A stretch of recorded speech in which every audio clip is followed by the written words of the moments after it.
Estamos então no Evangelho segundo o Espiritismo, capítulo 11, o capítulo que fala de amor, amar o próximo como a si mesmo. E nós temos o item 5, dai a César o que é de César. Então, antes de nós entrarmos na leitura do Evangelho, vamos entender um pouquinho aquela época. Na época de Jesus, então, a Palestina, ela não era independente. Ela havia sido dominada por Roma. E Roma tinha dividido, então, toda aquela região em províncias. E o governo de Roma, geralmente, ele respeitava aquele povo dominado no sentido de que eles continuassem com as suas religiões, com seus costumes, com as suas tradições, contanto que não viesse contra as decisões de Roma. Isso tinha que ser sempre muito claro. Então ele permitia que o dominado, que essa província dominada, escolhesse os seus próprios governantes. A província da Judéia, então, que significa terra dos judeus, tinha como capital Jerusalém, aonde se localizava o grande templo, o templo dos verdadeiros ofícios, no qual, então, os hebreus tinham que praticar, tinham que participar. Vamos lembrar também aqui que após a passagem de Herodes, que Herodes é da época, então, do nascimento do Cristo, né, quando ele era o grande imperador, nessa época, então, já não temos mais a figura imponente de Herodes e temos, então, a figura do coletor de impostos. E aí nos vem à mente, né, a figura de Pôncio Pilatos, que era o governador da Judéia, responsável, então, pelos impostos, pela cobrança dos impostos. E nesse momento que acontece essa passagem do Cristo, os judeus estavam em desacordo com Jesus, né, e procuravam sempre, o tempo todo, já com várias tentativas, com que ele caísse em contradição. Né? Nós vimos isso em várias passagens, quando questiona sobre o batismo, quando questiona sobre João Batista, quando questiona ele sobre o mandamento do amor, qual é a lei maior, quando questiona sobre a passagem da mulher adúltera, querendo que ele se posicione. Então, eles estavam sempre tentando que Jesus viesse se contradizer para que pudesse, então, acusá-lo de perjúrio, de injúria e poder prendê-lo. Então, eles estavam sempre nessa tentativa e eles sabiam que Jesus tinha sempre conhecimento, tinha as respostas e que deixava eles sem ação, que eles tinham muito cuidado para que não virasse a cilada contra eles mesmos. Então, na Judéia vai ter um grupo de judeus, que chamamos de judeus dissidentes, que são vários, um grupo muito grande de judeus, que eles são completamente contra a pagar o tributo a Roma, a tributação que Roma impunha sobre eles, a questão do imposto. Porque eles tinham também que pagar o tributo ao templo que eles participavam. Então tinha aquela confusão entre eles, pagar, não queriam pagar o tributo para o imperador de Roma. Entendido isso, então vamos ao texto do Evangelho, que Mateus nos narra da seguinte forma. Os fariseus, tendo se retirado, entenderam-se entre si para enredá-lo com as suas próprias palavras. Então, quando eles se reúnem no chamado Sinédrio, que era um grupo que na época era composto por mais ou menos 70 membros, aonde o principal membro é o sumo sacerdote, ele que é o verdadeiro político articulador de todas aquelas possibilidades. Então, naquele momento da história, eles vão se reunir para tentar descobrir como é que eles vão fazer essa cilada para que Jesus se traia com as suas próprias palavras.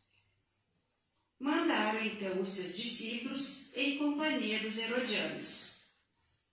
Quando fala aqui os discípulos, quem são esses discípulos? Esses discípulos são aqueles que estudavam na escola para se tornarem rabinos. Eles ainda não eram rabinos. Os fariseus são aqueles que se dizem doutores da lei, que eles entendiam a lei, que estudavam a lei, embora não praticassem. Então, eles são discípulos, são estudantes dos fariseus, preparando-se para serem rabinos. E os herodianos? Os herodianos é um grupo de judeus que concordavam com a política de Roma, que concordavam em pagar os impostos, porque eles tinham as situações deles resolvidas dessa forma.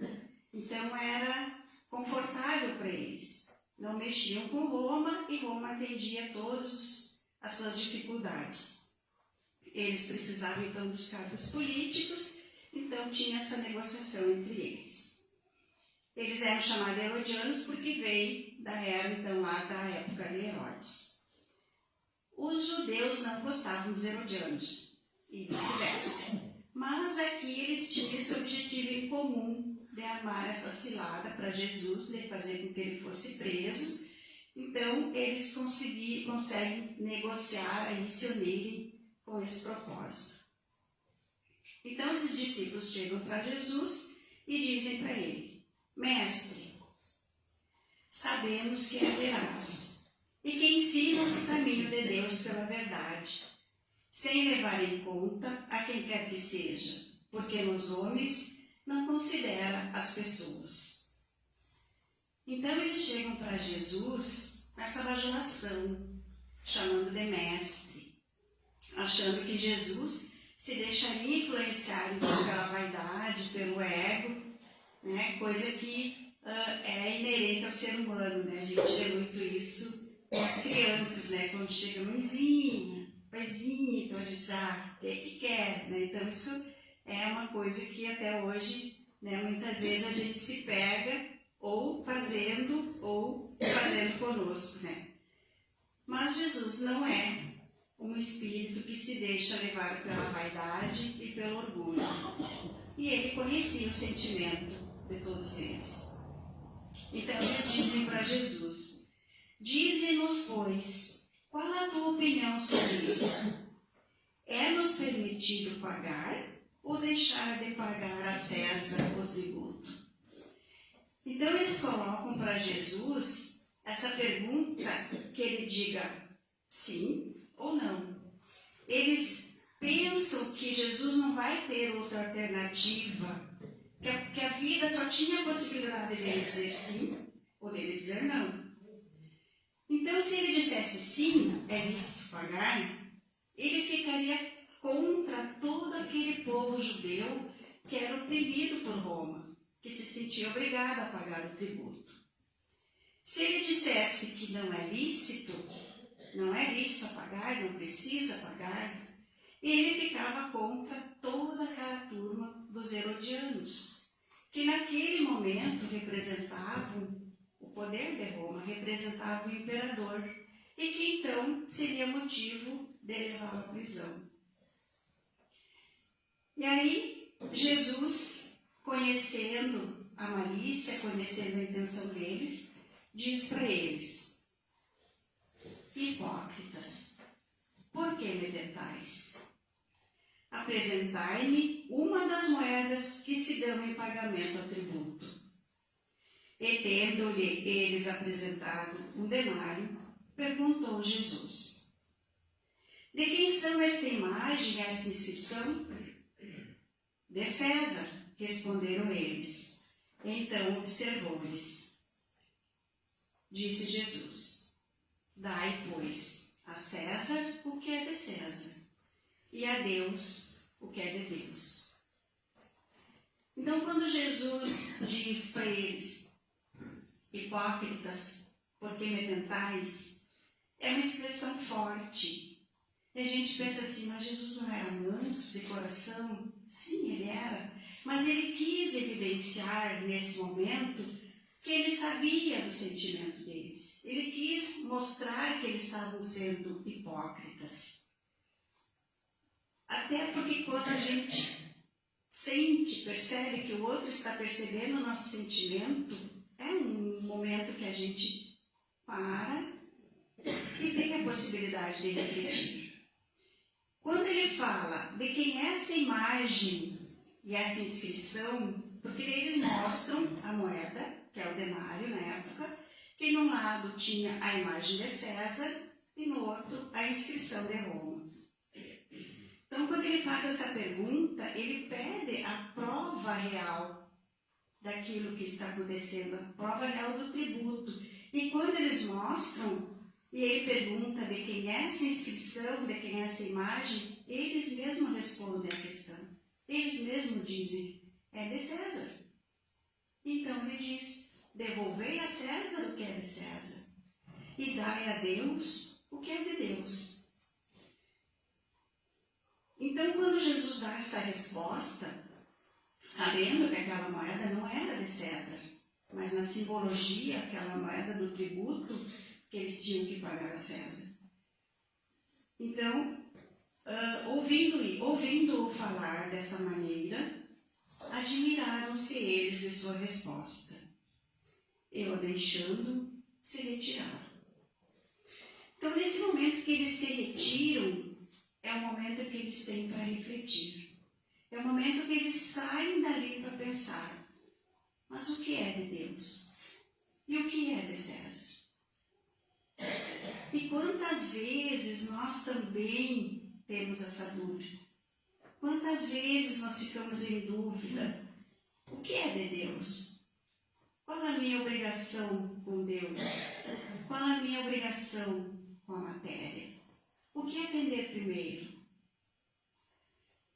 Porque a gente cresce com aquela ideia de que tudo que é artificial é obra do homem. Tudo que é natural é obra divina, é criação divina. Todo o resto é divino. Mas o que é esse todo o resto? Esse todo o resto que compreende até o mundo invisível, o mundo que nós não vemos. Então é muito vago. Então muitas vezes a gente diz para o irmão, em alguma oportunidade, dai a César o que é de César, dai a Deus o que é de Deus. Mas a gente sabe o que é de Deus? O que nós temos que entregar para Deus? A gente não para pensar. Então, nós temos que pensar que nós possuímos os nossos compromissos familiares, sociais, governamentais, e temos os nossos compromissos espirituais, que é o nosso compromisso com a nossa evolução, com o nosso crescimento, nosso desenvolvimento moral. E muitas vezes a gente não consegue atender esses compromissos sem nos desequilibrar. Muitas vezes, para atender um, a gente se desequilibra em prol do outro. Nós temos condições de conseguir desenvolver os nossos compromissos com equilíbrio? Temos.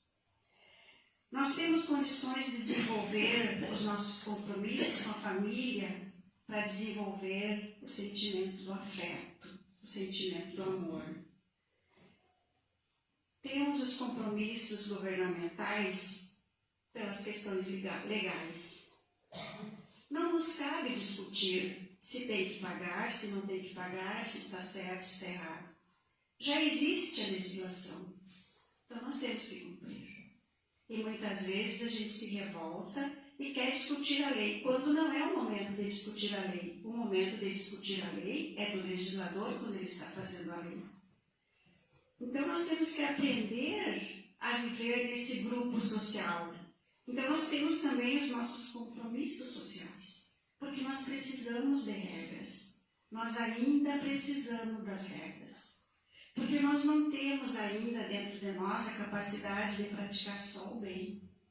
Se nós fôssemos perfeitos e praticássemos só o bem, não precisava das regras. Mas nós ainda não somos assim.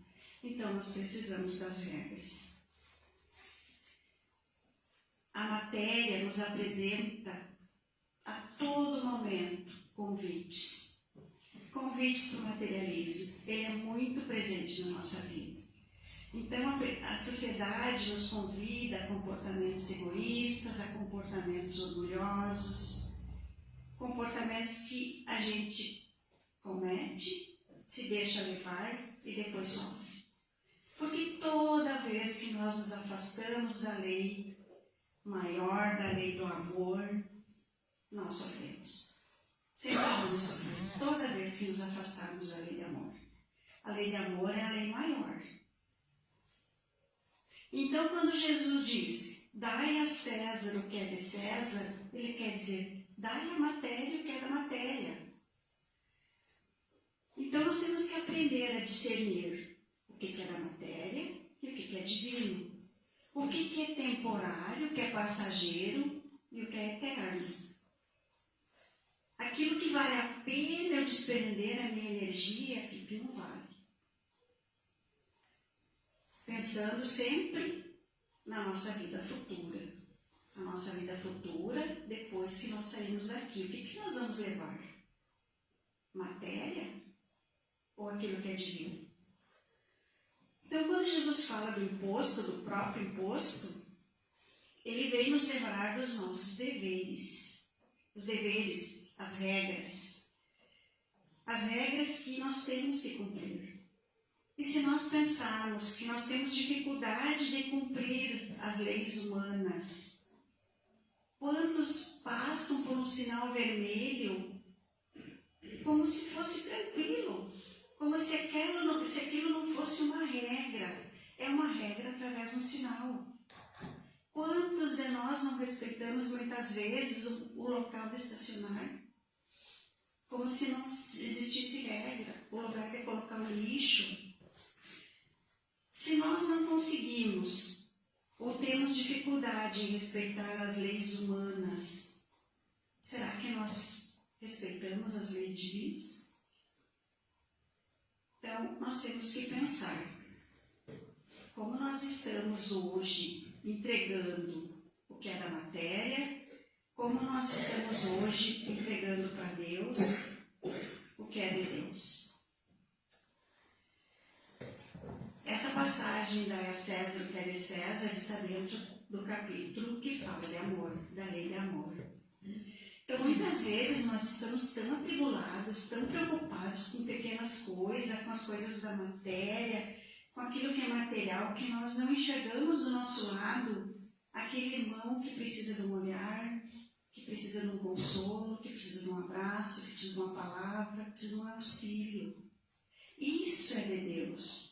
Porque é divino, é do amor, é do que Jesus nos ensinou. E vamos pensar que nós não temos condições de auxiliar?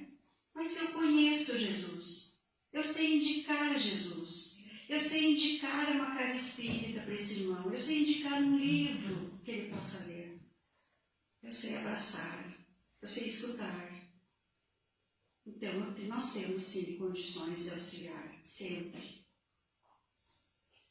Quando Jesus fala, dai a César o que é de César, ele está nos falando então desse princípio, do princípio do amor.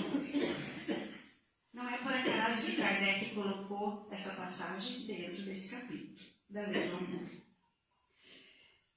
Então nós podemos dar conta, sim, de cuidarmos com equilíbrio dos compromissos da matéria e dos compromissos com o espírito. Nós podemos dar conta, sim, do meu horário da prece, do meu horário da meditação, do horário de vir na casa espírita, demonstrar a minha gratidão através do passe. Nós podemos equilibrar. O que não podemos é usar os nossos compromissos para deixar de lado, para deixar de entregar aquilo que é de Deus. E também não nos entregarmos ao fanatismo de dizer que por causa da minha fé ou da minha religião eu não posso fazer isso, eu não posso atender o que é do governo, eu não posso atender o que é da sociedade. Então, esse equilíbrio que sempre vai nos trazer a paz, que vai fazer com que nós nos sintamos bem.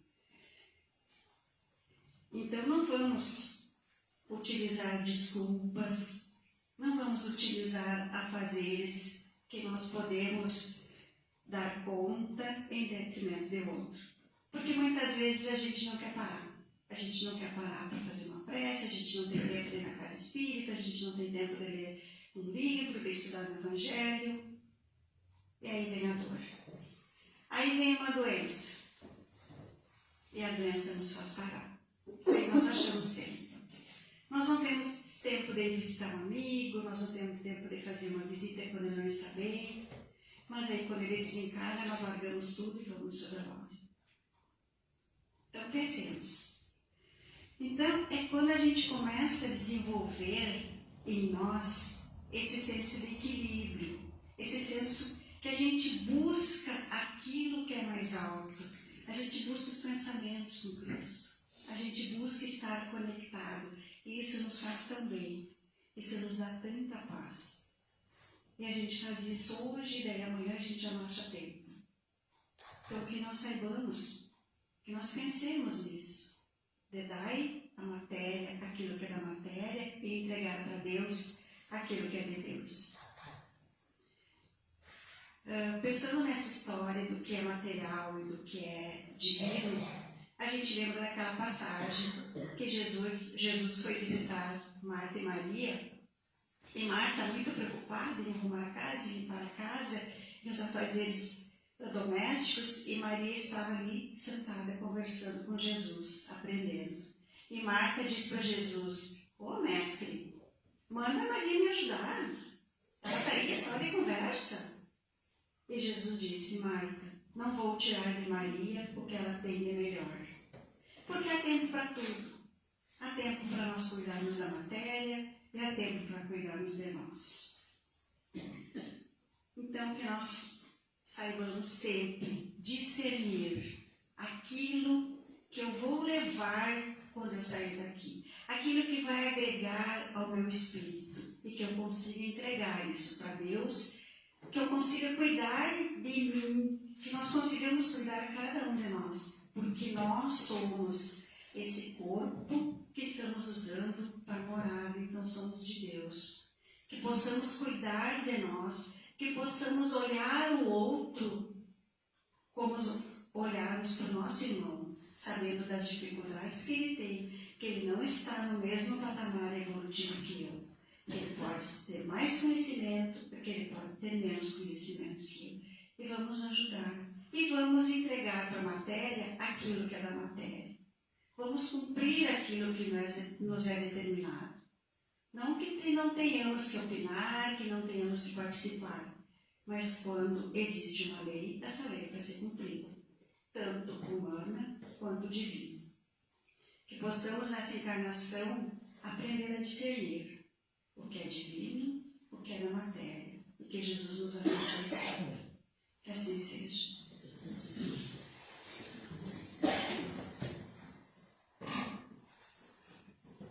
Elevemos o nosso pensamento. Nesse momento que estamos aqui, para Deus. Nesse momento que entregamos a Deus a nossa vida, os nossos sentimentos. Agradecemos a Deus por esse momento. Que no nosso coração permitamos esse amor do Pai, que enche o nosso coração de luz, de vida, de esperança. Esse amor que nos permite, nesse momento, sentirmos Jesus. Jesus, nosso Mestre Maior, que nos ensina a discernir o que vale a pena, o que não vale a pena. Que nos mostra todos os dias, através da natureza, através do nosso irmão, aquilo que realmente tem valor. Nos ajuda, Mestre. Olhe para nós com todo o teu amor. Derrama sobre nós esses fluidos de amor, de paz, de refazimento. Que possamos sentir a tua presença ao nosso lado todos os dias. Que tu sejas sempre o meu modelo e guia não para eu te olhar, mas para eu começar a vivenciar os teus ensinamentos a cada dia que passa. Nos abençoa nessa caminhada, nos leva sempre no caminho do amor, no caminho da paz, nos direciona sempre a esse Pai maior, que nos abençoa e que nos ilumina. Obrigado por estar sempre conosco. Que assim seja.